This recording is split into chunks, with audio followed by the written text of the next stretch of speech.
Spectrum Tamil நேயர்களுக்கு வணக்கம். விளாத்திக்குளம் சட்டமன்ற உறுப்பினர் மார்க்கண்டேயன் கைது செய்யப்பட்டு சிறையில் இருக்காரு. எதற்காக அப்படிங்கிறது உங்களுக்கு தெரியும். முதலமைச்சர் ஜோசப் விஜய ஒருமையில எலும்பெல்லாம் உடைச்சிருவேன் அப்படின்ற மாதிரி பேசியதற்காக அவர் கைது செய்யப்பட்டார். இதற்கு பொதுவெளியில என்ன தாவேக்காரங்க என்ன ரியாக்ட் பண்றாங்க அப்படிங்கறத தாண்டி திமுக காரங்க இதுக்கு என்ன ரியாக்ட் பண்றாங்க அப்படிங்கறதா இப்ப பேசுபொருளா இருக்கு. ஜனநாயகத்தின் குரல் வழியை நெருக்கிறீர்கள், ஆளும் அரசை ஒரு சொல் கூட சொல்லக்கூடாதா, விமர்சிக்கவே கூடாதா, விமர்சன ஜனநாயக நாட்டில் விமர்சிக்கிறதுக்கே உரிமை இல்லைன்னு சொல்லி பலவாறான கருத்துக்கள் முன்வைக்கப்படுது. இதுல தூத்துக்குடி நாடாளுமன்ற உறுப்பினர் கனிமொழி அவர்கள் சில ஆக்ரோஷமான கருத்துக்களை தெரிவிச்சிருக்காங்க. ஆக்ரோஷமா இல்ல, அந்த ஜனநாயகத்தினான கருத்துக்களை தெரிவிச்சிருக்காங்க. 2025 கனிமொழி எம்பி அவர்கள் மேல நீங்க இந்த தூத்துக்குடிக்கும் அந்த தொகுதிக்கு நீங்க எதுவுமே செய்யல, குறிப்பா திருச்செந்தூருக்கு நீங்க எதுவுமே பண்ணல, இங்க இதுல வந்தீங்க, நீங்க என்ன வச்சுக்கிட்டு காரணத்துக்காக நீங்க இங்க வர்றீங்க அப்படின்ற மாதிரி ஒரு நபர் பேசுறார். இந்த நபர் மேல ஆக்ஷன் எடுக்கிறதுக்காக ஒரு 1750 ரூபா அளவுக்கு ஏதோ திருடிட்டாருன்னு சொல்லிட்டு பொய் கேஸை போட்டு அவரை ஸ்டேஷன்ல உட்கார வச்சு, ஸ்டேஷன்ல இருக்கக்கூடிய அந்த காவலர் இன்ஸ்பெக்டரா எஸ்ஐன்னு தெரியல, அவர் போன் பண்ணி வீடியோ கால்ல பண்ணி அவர் அரெஸ்ட் ஆகி உள்ளதான் உட்கார்ந்துருக்காருன்றத கனிமொழி அவங்கள்ட்ட எம்பி அவங்கள்ட்ட காட்டினதாக அந்த நபர் இப்ப காணொலியை போட்டிருக்கார். இப்ப எதுக்கு அதையும் இதையும் போட்டு உழப்புறீங்க அப்படின்னு சொல்லி கேட்டா, அந்த நபர் இப்போ கனிமொழி எம்பி அவர்கள் தன்னுடைய தொகுதியில எதுவுமே செய்யல அப்படின்னு சொல்லி நான் உங்க எலும்பெல்லாம் உடைப்பேன் அப்படின்னு சொல்லலாமா, நான் சொல்லலாமா அப்படின்னு சொல்லி அவரே ஒரு வீடியோ போட்டிருக்காரு. வேற லெவல்ல நல்ல ஃபன் கண்டென்ட்டா இருக்கு. அதாவது நீங்க மற்றவங்களுக்கு முட்டு கொடுக்கறதுக்கு முன்னாடி உங்களுக்கு அது வந்தா நீங்க இதான் பண்ணுவீங்களா? இப்போ ஒருவேளை நான் இதை சொன்னேன் அப்படின்னா என் மேல நீங்க என்ன பண்ணுவீங்க? நீங்க சட்ட ரீதியான நகர்வுகளையும் கம்ப்ளைண்ட் தான் கொடுப்பீங்களா, இல்ல வேற நீங்க என்ன பண்ணுவீங்கன்ற மாதிரி கேட்டு இதுக்கு நீங்க பதில் சொல்லி ஆகணும்னு சொல்லிட்டு அவர் போட்ட காணொளி இப்போ வைரல் ஆயிருக்கு. அதே தூத்துக்குடி நாடாளுமன்ற உறுப்பினர் எம்பி கனிமொழி அவர்கள் திராவிட முன்னேற்ற கழகத்தினுடைய பொதுச்செயலாளர் ஆகிறாரா அப்படின்ற மாதிரி, அப்பா இருக்கும்போதே கிடைக்காத பதவி இப்ப எப்படி கிடைக்கும் அப்படின்னு சொல்லி நீங்க ஒரு ஸ்பான்டேனியஸான ஒரு கேள்வி கேட்கலாம். கிடைக்குதே, அதற்கு காரணம் துணை முதலமைச்சர், முன்னாள் துணை முதலமைச்சர். உடனே நீங்க என்ன இப்பதான் துணை முதலமைச்சர் யாரா அப்படின்ற மாதிரி நீ வர வேண்டாம். ஆமா, இப்ப சமீப காலமாக அத்தைக்கும் முன்னாள் துணை முதலமைச்சர் அவர்களுக்குமான அந்த இணக்கமான போக்கு அப்படிங்கிறது திமுகவை தாண்டி வெளியில பேசக்கூடிய அளவுக்கு இருக்கு. காரணம், சபரீசன் அவர்களால இந்த தேர்தலில் திமுக எந்த அளவுக்கு ஒரு உண்மையான கருத்துக்களை அப்பா கிட்ட கொண்டு போய் சொல்லலை அப்படிங்கிறதும், சட்டசபையில நடந்த நிகழ்வுகள்ல மிகச் சரியான முறையில அவங்க சொன்னதும், அதிமுகவிலிருந்து ஒரு மிக முக்கியமான புள்ளி திமுகவுக்கு வரேன்னு சொன்ன போது அவர் கேட்ட பதவியை வேண்டாம், இது கொடுக்க வேண்டாம், இது நமக்கு கட்சிக்கு மிகப்பெரிய பின்னடைவை தரும்னு சொல்லி சரியான விஷயங்களை சொன்னதும், தாவேகாவுக்கு செக் பாயிண்ட் வைக்கக்கூடிய அளவிற்கான கருத்துக்களை கருத்தால சொல்றதுக்கு இவங்க மட்டும்தான் சரியா இருக்குன்ற ஆழமா நம்புறாரு நம்ம உதயநிதி ஸ்டாலின் அவர்கள். அவங்கனாலதான் இன்னைக்கு அந்த பொதுச்செயலாளர் பதவி அப்படிங்கிறது கனிமொழி மேடத்துக்கு கிடைக்க போகுதாகவும் சொல்லப்படுகிறது. பேச்சுக்கள் இருக்கு, இன்னும் பல விஷயங்கள் இருக்கு. ரெண்டாவது, துரைமுருகனையா அதுக்கு ஒத்துக்குவாரா அப்படின்றதும் தெரியல. அவருடைய வயது மூப்பின் காரணமாக அவரால் கட்சியில சிறந்து செயல்பட முடியல. ஒருவேளை அவர்கிட்ட இருந்து அந்த பதவி வாங்கணும் அப்படின்னா யாருக்கு அப்படின்ற கேள்வி வந்தபோது சில நபர்கள் உடனே டிஆர் பாலு எம்பி அவர்களுடைய பேர் பரிந்துரைக்கப்பட்டது. அப்போ இதுக்கு எதிரான கருத்துக்கள் நிறைய வந்தது. மீண்டும் அதை கொண்டு போய் ஒரு நல்ல ஒரு வயது முதிர்ந்த ஒருவத்தை மூத்த அரசியல்வாதிட்டு கொடுத்தீங்க அப்படின்னா இளைஞர்களால எப்படி ஈர்க்க முடியும்? கட்சிக்கு இளைஞர்களே வரமாட்டாங்களே அப்படின்னு சொன்னோடனே ஆட ஆமா இல்ல அப்படின்னு சொல்லிட்டு, சரி ஓகே அப்படின்னா ராசா கொடுத்துடலாம், அவரை மாதிரி ஸ்பீச்சர் பேசுறதுக்கு ஆளே இல்லையே அப்படின்னா கரெக்டு, அவரும் பட்டியல் சமூகம். ஆனா நம்ம அதை கொண்டு போய் அவர்கிட்ட கொடுத்தோம் அப்படின்னோம்னா அந்த சமூகத்தை தாண்டி இது ஒரு மாதிரியான டிராபேக்கா இருக்குமே அப்படின்ற மாதிரி சில எதிரான கருத்துக்கள் சொல்லப்பட்டுச்சாமா. இன்னொரு இதா அப்பதான் கனிமொழி எம்பி அவர்களுடைய பேச்சு சொல்லப்பட்டது. எல்லாராலும் ஏற்றுக்கொள்ளப்பட்ட ஒருவராக அவர் பார்க்கப்படுகிறார். ஸோ கூடிய விரைவில் அவர் திராவிட முன்னேற்ற கழகத்தினுடைய பொதுச் செயலாளர் ஆகிறாரா அப்படின்ற கேள்வி வரும்போது அதுக்கு கூடவே அப்ப இது இருக்குல்ல அப்படின்ற மாதிரி என்னன்னா கட்சியில ஒரு உயர்ந்த பொறுப்புல இருக்கக்கூடிய பதவி கட்சி, அதாவது குடும்ப வாரிசு அல்லாதவர்களுக்கு கொடுக்கப்பட்டது அது ஒண்ணுதான். ஸோ இப்போ அதுவும் தூக்கி குடும்பத்திலேயே முன்னாள் முதலமைச்சருடைய மகளுக்கு கொடுக்குறீங்க, முன்னாள் முதலமைச்சருடைய மகன் தலைவராக இருக்காரு, முன்னாள் முதலமைச்சருடைய பேரன் அடுத்த தலைவராக வரப்போகிறாரு, இப்போ எல்லாமே கட்சிக்குள்ள குடும்ப கட்சி தானே இது அப்படின்ற மாதிரி விமர்சனங்கள் சொல்றதுக்கு வந்துருமே அப்படின்னு சொல்லி அதையும் யோசிக்கிறாங்க. இருந்தாலும் டிக் அடிச்சு அவங்க பேரை தான் வச்சிருக்காங்களாமா. ஸோ ஒரு முன்னாள் துணை முதலமைச்சர் திரும்ப முன்னாள் துணை முதலமைச்சர் ஏன்பா சொல்ற அப்படின்னா இருக்கட்டுமே, பின்ன போ அப்படின்ற மாதிரி திமுகவினுடைய வருங்கால தலைவர் சொல்லிட்டு இருக்கிறதாகவும், இதற்கு இப்போதைய தலைவர் என்ன சொல்ல போகிறார் அப்படின்னு வெயிட் அண்ட் வாட்ச் அப்படின்ற மோட்ல இருக்கிறதாகவும் சொல்லப்படுது. 2026 தேர்தலுக்கு பிறகு திமுகவிலிருந்து விலகுபவர்களை எப்படியாவது தடுத்து நிறுத்தணும். நம்ம கட்சியிலிருந்து யாருமே வெளியில போகக்கூடாது. அதிமுகவிலிருந்து வெளியில போறாங்க அப்படின்னா அது எப்படியோ போயிட்டு போறாங்க, அது நமக்கு தேவையில்லை. ஆனா திமுகவிலிருந்து ஒரு ஆள் கூட வெளியில போனான்ற செய்தி கூட வரக்கூடாது.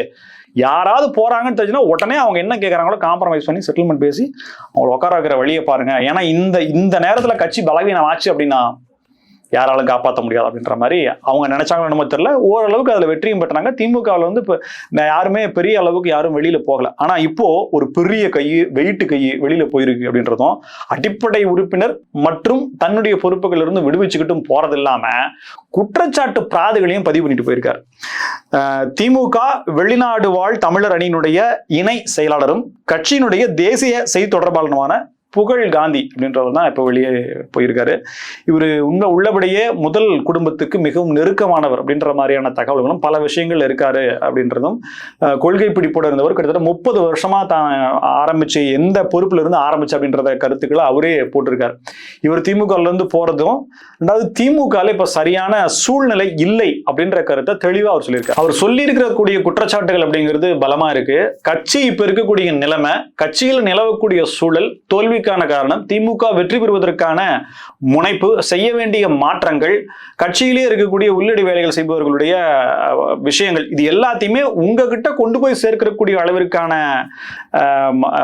அனுமதி எனக்கு கிடைக்கல அப்படிங்கிறதும், எப்போ முதலமைச்சர் மு.க. ஸ்டாலின் ஐயா அவர்கள் எப்போ வெளிநாடு போனாலுமே அதற்கான ஏற்பாடுகளை முழுவதுமா செஞ்சதும் அவர் தான், புகழ் காந்தி அப்படின்றதுதான். சமீபத்தில் அந்த புகைப்படம் கடந்த முறை போயிருந்தப்போ ஆக்ஸ்போர்ட் யூனிவர்சிட்டியில திறந்து வச்சாங்க தெரியுங்களா, அது எவ்வளவு பெரிய சர்ச்சையாச்சு தெரியுங்களா. இந்த மாதிரியான ஏற்பாடுகள் இன்னும் இவர் எப்பெல்லாம் இந்த முதலீடுகளை ஈர்ப்பது அப்படின்ற மாதிரியான முதலமைச்சராக இருந்தபோது போவதும் சரி, இல்ல வேற எப்படி போறதாலும் சரி, எல்லா ஏற்பாடுகளும் செஞ்சிருக்காரு.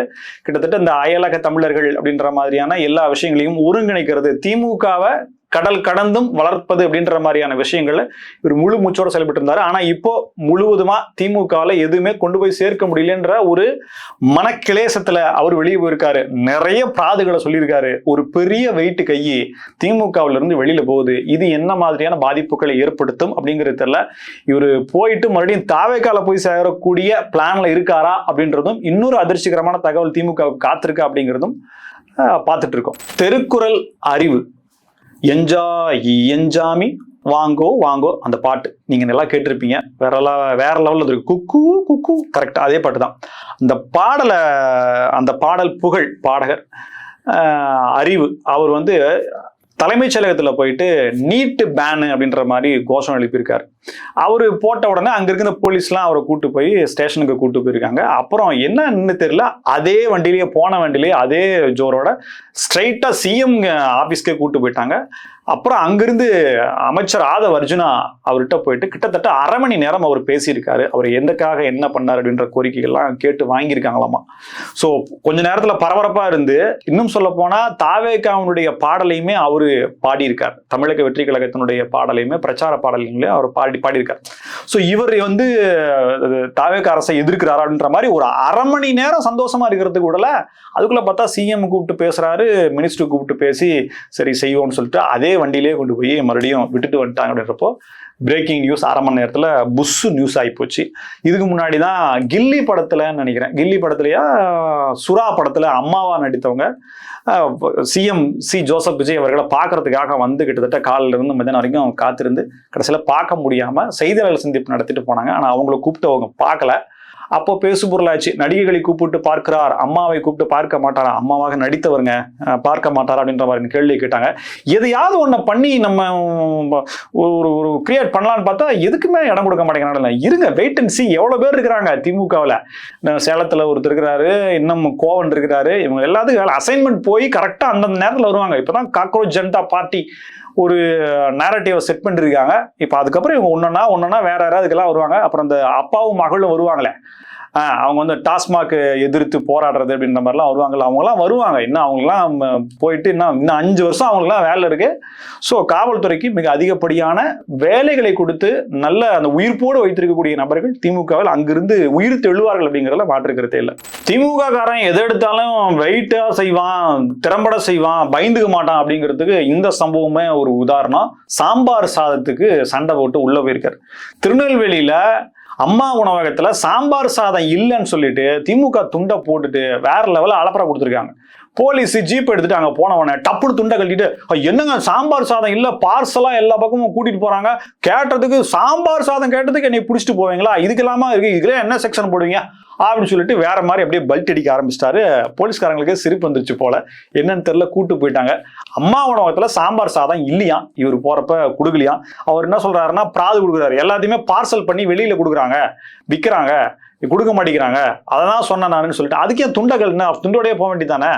திமுக இதுக்கெல்லாம் பயப்படக்கூடிய ஆளா என்ன. திருநெல்வேலி இந்த சம்பவம் நடந்திருக்குது.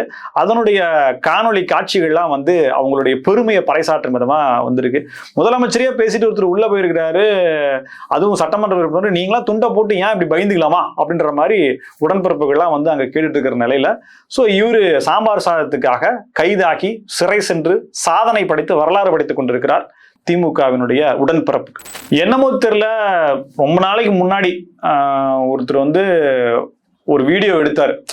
ஒரு பில்லர்ல அப்போது முதலமைச்சராக இருந்தவருடைய போட்டோ இருந்தது. அந்த ஒரு அம்மா வந்து மண்ணவாரி தூக்கி விட்டு அப்புறம் காலணியெல்லாம் தூக்கி போட்டுருந்தது. இந்த பாட்டி எப்படியாவது அரெஸ்ட் பண்ண சொல்லி தனிப்படை வச்செல்லாம் தேடினாங்க. இது ரொம்ப பழைய படம், எல்லாரும் பார்த்த படம். இந்த குறும்படத்தை பார்த்து ரசிக்காதவர்கள் யாரும் கிடையாது. ஆனா என்னன்னு தெரியல, இந்த குறும்படம் இப்போ ட்ரெண்டிங்ல ஆயிட்டே இருக்கு. எதுக்காக ட்ரெண்டிங் ஆகுது என்னன்றது தெரியல. இப்படியெல்லாம் நடத்தப்பட்டது உங்களுடைய ஆட்சியில, இதுக்கு நடவடிக்கை எடுக்காத நீங்கள் இவங்களை தானே தனிப்படை வச்சு தேடினீங்க அப்படின்ற மாதிரிலாம் போட்டு மறுபடியும் அது ட்ரெண்டிங் ஆயிட்டுல இருக்கு. ஸோ எப்படிதான் தாவேக்காவை நம்ம கவுண்டர் பண்றது அப்படிங்கிறது தெரியாம ஒரு மாதிரியான கன்ஃபியூசிங்கான மனநிலையிலேயே திமுக இருக்குதா அப்படிங்கிறது தான் வரக்கூடிய காட்சிகள் எல்லாம் நமக்கு உறுதிப்படுத்துது. நீங்கள் பார்த்த தகவல் குறித்த உங்களுடைய கருத்துக்களை கமெண்ட் பாக்ஸ்ல சொல்லுங்க. நன்றி நேயர்களே.